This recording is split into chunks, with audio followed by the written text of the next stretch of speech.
Karen Davila at Senadora Amy Marcos, catfight daw? Talakayin natin yan ngayon. So kung napanood niyo yung interview ni Karen Davila kay Senadora Amy Marcos, nag-umpisa si Amy Marcos ng isang joke or biro kay Karen Davila tungkol sa mga nakaraang nasabi ni Karen Davila noong kampanya o nung mga nakaraang buwan o nakaraang na mga panahon na magmamigrate daw siya kapag nanalo ang mga Marcos. Of course, syempre si Karen Davila na nabitiwan niya yun during ng mga kasagsagan ng mga emotional highs during the campaign season, ano. So kung isipin mo, maraming mga anggulo na dapat tignan sa nangyaring catfight na to, no. So during the interview naman, naging professional naman ang handling ni Karen Davila sa mga joke na pinasaring sa kanya. Yun nga lang, kung uobserbahan natin, medyo marami siya mga subtle ways na kanyang pinagpatutsada din siya kay Senadora Amy Marcos, no? Sa mga tanong niya, binabalik niya ulit yung mga nakaraan, pinag-uusapan niya yung mga balak daw nila na magkaroon ng historical revisionism na maganda namang nasagot ni Amy Marcos in also a very, very professional way, no? So, after that, kala mo tapos na yung kanilang interview. Pero biglang bumanat ulit tong si Karen Davila na sa kanyang Instagram, Twitter, and Facebook posts, sinabi niya, in victory, gloating is not supposed to be, no? Gloating, avoid the temptation to gloat, and graciousness is a class act, no? Yun yung sinabi niya. So sa Tagalog, napakalalim siyang pakinggan sa mga tao, no? Sa mga tao. So Tagalogin natin 'yan. Kapag ikay nanalo na, huwag mo ipamumuka.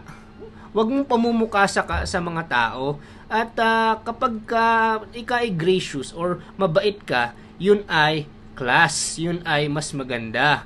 Kung ikaw ay maging mabait sa mga paikitungo mo. So graciousness, no? Maging mabait ka, maging magalang ka sa mga kausap mo. Yun ang ibig sabihin ni Karen Davila dun sa sinasabi niyang pang patutsada niya na ginamit niya ang mga mabibigat na salitang Ingles para ibalik kay Senadora Amy Marcos, no?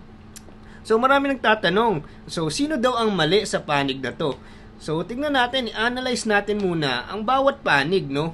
On the side of Karen Davila, sinasabi niya na hindi dapat ginawa ni Senadora Amy Marcos yun kasi pagyayabang yun or gloating or pinamumuka sa kanya.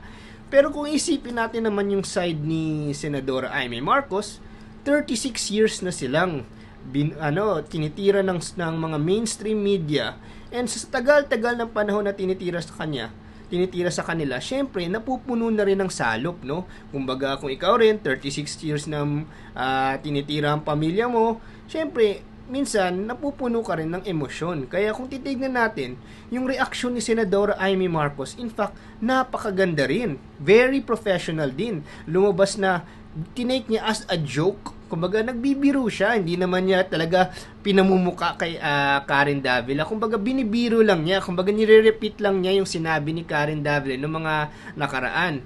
And kung kay Karen Davila naman, ba't din naman niya sinabi kasi yun? Dapat she should have also been more gracious. In essence, pareho silang nagmukhang very professional at napakaganda ang handling nila ng sitwasyon. Kay Senadora Amy, it's freedom of speech, no? Kasi yun nga yung pinaglalaban ng demokrasya, freedom of speech, and everyone's opinion has to be protected. So napakagandang diskurso ang nangyari dito sa interview ni Karen Davila dahil parehong side nakapag-express ng freedom of speech nila. So whatever their opinion is, it has to be respected even if it's negative or positive. But in this case, napakaganda kasi ang ginawa ni Senador Amy, ginawa niyang joke, no? Hindi naman niya pinamumuka or ginugloat kay Karen Davila. Kumbaga nagpapatawa siya. Baga nire-remind lang niya na, di ba may sinabi ka noon? Pero hindi.